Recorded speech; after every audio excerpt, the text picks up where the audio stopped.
All right, hello everyone. I'm actually going to do something a little bit different today. I'm going to climb up this little hill I like to walk up as many times as possible, workout-wise. But to me, it kind of represents, I've done this in the past on a video on prayer. I initially started this YouTube page just for the people of our church, but it's kind of grown into what it is today, just within this year. But I give this analogy of life as like a hill. You're going up this hill. You got to get to the top. You got to finish strong. So what we do when we look at this topic of why Christian leaders fall, 7 reasons why Christian leaders fall, I'm going to go off the cuff here, and I'm hoping I remember all 7. If not, I'm going to include the article in the description. This could turn into the 6 reasons or 8 reasons. I'm not sure, but I think this is important because this is where we all need to strengthen ourselves. So as we walk up this hill, I'm reminded of the first step, and that is humility, because most people who fall, whether it's sexual morality, whether it's a gambling addiction, anger, abusive leadership, there's pride there, and they say, that would never happen to me. That would never happen to me. Well, be careful. Take heed lest you fall. It will. The enemy loves to work into a pride-filled heart, and that is the first step in the wrong direction. But also, we need to remember that the same reason that we fall is the same reason why Christian leaders fall. So we need to give them the same amount of grace that we ourselves would want. So as you come up, pride is the first one, obviously. And then number 2, what happens, this has happened in my life too. A lot of the people who have been interviewed, who fell, number 2 is, hey man, I'm just too busy. God's moving in my life. God's moving the ministry. Look at what I'm doing for God. Look at the lives that are being changed. Look at my ministry. Look at the books that are written. Foolishness. If you are too busy to put God first, you are too busy. So that needs to end. God needs to become the priority. You give up things and you make him the priority every morning, every evening, throughout the day. He is your priority. And I like what Steve Farrar said. I think it was in his book, Finishing Strong. He talked about a guy who interviewed the top 280 Christian leaders who fell. And of course, they all said it would never happen to me. I'm special. And number 2 is they all became so busy doing God's work that, that's no different than becoming too busy in sports, too busy in any other thing. So you got to get rid of that right now. If you're becoming too busy, and that's what I do, I put boundaries on. I say no a lot. I won't take certain speaking engagements, time with my family, make sure God's a priority. There's books I'm not going to write. There's sermons I'm not going to preach from time to time because I don't want to get too busy. So make sure that God's the priority. And then number 3, we keep climbing that hill. Keep climbing that hill. And again, I'm not going to put these in order, and I might forget a few. I should have probably printed the article in my hand, but you can read it in the description. And they're not going to be in order, that's for sure. But number 3 is holiness is compromised. I see so many pastors compromising in this area of holiness. Come out from among them, be separate. You should look differently. You shouldn't watch the same garbage that people watch. You shouldn't get hooked on this new trend of alcohol. And isn't it cool to make our own beer? No, it's not cool to make your own beer. Well, Shane Luther did it. Well, yeah, that was probably an issue in his life, and it doesn't mean that it's right. We look at all these examples, and we think it's okay for us to indulge in certain things. So again, holiness is compromised. Pastors, leaders, you have to be surrendered to the lordship of Jesus Christ, broken before him, and live a life that glorifies him. Because I think it was A.W. Tozer said, how a man lives throughout the week is how he's going to preach. So who I am all week is how I'm going to bring that atmosphere of holiness to the pulpit. If a person's hooked to pornography, they're hooked to addictions, and they're going to speak boldly as the voice of God, they will be gravely mistaken. So holiness is begin to be compromised. We start to say things like, well, if others are doing it, I guess I can. It's not that big of a deal. And I'm reading a book right now. I can't remember his name. Greg Laurie wrote the foreword to a Navy SEAL. It was amazing. One of the things he said that I'm trying to remember here is he never thought quitting the SEAL program. As you know, it's the most rigorous program on the planet. He said every single person who quit had quitting on their mind. When it gets hard or when this happens, I'm going to quit. See, they focus on that. But he said the way I got through it is quitting never even entered my mind. So I think it has to be the same for us. Falling, giving into sin. It can't even enter my mind. And so as I step up here, another step as we're climbing this hill of life is, and this one's really important, not that they're not all important, but this one's really important, and we fail to guard our pitfalls, or we don't safeguard areas where the enemy is going to work. And here's a secret of the enemy. Where you've fallen before, he's going to come after you again. Some of you could put marijuana on your sink and opiates, and you would never touch them. You would just throw them in the trash. But put a 6-pack of your favorite beer in the refrigerator. Oh, wow. Now you just brought Delilah into the house. So you have to be careful of those areas where the enemy has once come in. He's going to keep trying those areas again. So be aware of opportune times. Keep mindful of those opportune times where he's going to seek to take you out in that area again. Another step, it's getting a little more difficult now. Isn't that the case of life? It gets more challenging, but we've got to get to the top and finish strong. Accountability has been breached. This is why many people fall. Accountability has been breached. Now, accountability is not the answer in and of itself. In other words, I can't say, hey, such and such, will you keep me accountable? Now, that's not going to work. Now, they can come alongside, they can encourage, they can help, they can pray for, they can be someone you call. That's what successful addiction programs, why many of them are successful, is because there's somebody they can look to. So I'm not dismissing that, but if you're counting on accountability, that won't work, because we can find loopholes if we want to. Accountability is just an extra measure of protection. So on this issue of accountability, what I would do is I go to maybe our leadership, the elders, and I've discussed with them before, hey, this is an area, when I was younger, if it comes back in, it's going to take me out. It's going to take me down. So feel free to ask my wife at any time. Feel free to ask me anytime how I'm doing. Transparency and open book. The websites I visit go directly to my wife's email. She can send them to the elders. An open book. You can't give the enemy just an inch in the door, because he's going to take it. It's a fight. And as leaders, something you need to know, if you're not yet a Christian in leadership, you've got a big target right here on your head, on your mind, and on your heart. The enemy's going after you. So new levels, new devils, I've heard that before. But the attack is ramped up when you begin doing work for God, for sure. So you have to be aware of these opportune times. Accountability. You have accountability software. I know people that have accountability apps on their phone where their spouse or someone can see where they're at, their location. Well, Shane, that's just weird. Well, not really if you're serious about breaking addictions, if you're serious about winning this battle. That's not weird. I don't have that, but I don't think it's a bad idea for those who struggle in different areas. So there are people I pray with and say, hey, I'm struggling in this area, whether it's feeling like quitting or feeling depressed, or you can watch my wife in our Q&A. I guess I'll include that in the description as well. We've been honest and open, like, hey, I'm just drifting here in the marriage. We need to come back together. Intimacy is lacking. We need to talk about this. Or if I saw something online, or this person I'm attracted to, in our area, or whatever it is. I'm just giving examples of what there needs to be accountability with, and you share that. Say, hey, pray for me. Or we've got prayer team members that I talk with. Hey, pray for us in this area, and it's just a wonderful way to hold extra accountability. So, and one of the points I missed that is very important is back to Steve Farrar's book of Christian leaders who've fallen, finishing strong. I mean, it's not about that.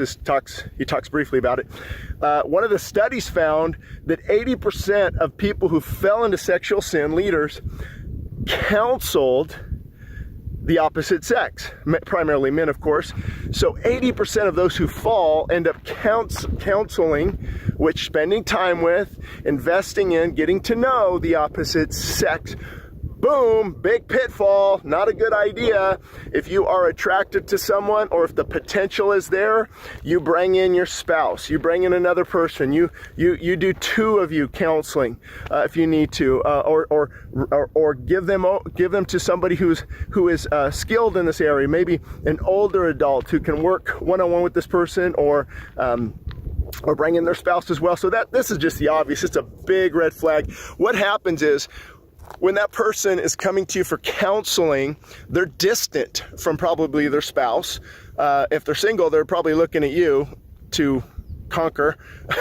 So they're distant with their spouse. There's a good chance, not all pastors are happy in their marriage. I mean, life is difficult, and there's seasons of brokenness that go into the lives of pastors as well. So long story short, this broken person is being counseled by someone else who might not be fulfilled in their marriage, and they start to unite spiritually, and they start to think, if I was just married to this person, they understand me. If I was just their husband or their wife, I mean, maybe that's what God had planned. Maybe we missed that one. Maybe we're meant for each other. And you start to really, you fall in love, which isn't love. You fall into lust mentally, and you're connected spiritually. And the enemy will use that every single time because it's something new. It's something exciting. It's tailoring to the lust of the flesh. And that's a no-brainer. That's avoiding sexual immorality class 101. You don't build relationships with the opposite sex. Now, there's a price to that. I'm known sometimes for being, I don't know what the right word is. Shane seems standoffish, or he's unapproachable, or he's arrogant, and a lot of times, we just have boundaries that we have to keep. We have to keep boundaries, and so I'd rather, I guess, come across as unapproachable, but those who know me know that's not the case. I'd rather come across as unapproachable versus flirting. I mean, what do you want to be known for? Boy, he sure is a flirter. Boy, he sure talks to a lot of women. Or do you want to be known as somebody who is holding those boundary lines? So, and then finally, the last point that you'll see in the description of the article there, and share that article, get it out to people, please. It's helped so many people we've heard from. It's been a few years ago I released it, and this is a biggie. Loneliness becomes an excuse, or isolation becomes an excuse. Something that many people are shocked to hear, absolutely shocked to hear, is that pastors, Christian leaders, often feel very lonely and very isolated. You say, well, how is that? You're among the people you're ministering. Right, but there's a season of withdrawing. A person withdraws back, and we've been hurt so many times before that our defenses are up. We've been lied to so many times before that our trust is damaged. We've been stabbed in the back so many times before that our faith in people can kind of wane. So we walk carefully. We walk on eggshells. We often try to, and I'm not saying this is good necessarily, I'm just telling you the facts of the matter. And so we isolate ourselves. We pull back because, everybody wants to be, let's say, Franklin Graham's friend, or everybody wants to be, you fill in your favorite hero. Everybody wants to be John MacArthur's friend, or Paul Washer's friend, or whoever. And with that many people wanting to be your friend, it's really hard to find out who the true friends are. And so you isolate yourself. You're very careful with who you keep company with. You're careful with who comes over. And again, it's not all that. It's not good necessarily. I mean, we're supposed to trust with a loving heart. And if people hurt you, they hurt you. And that's just ministry. Welcome to ministry. However, I think there's some wisdom there, that choosing friends carefully. And so that can happen. Loneliness can set in. I often tell pastors, young pastors, watch out for vacation mode.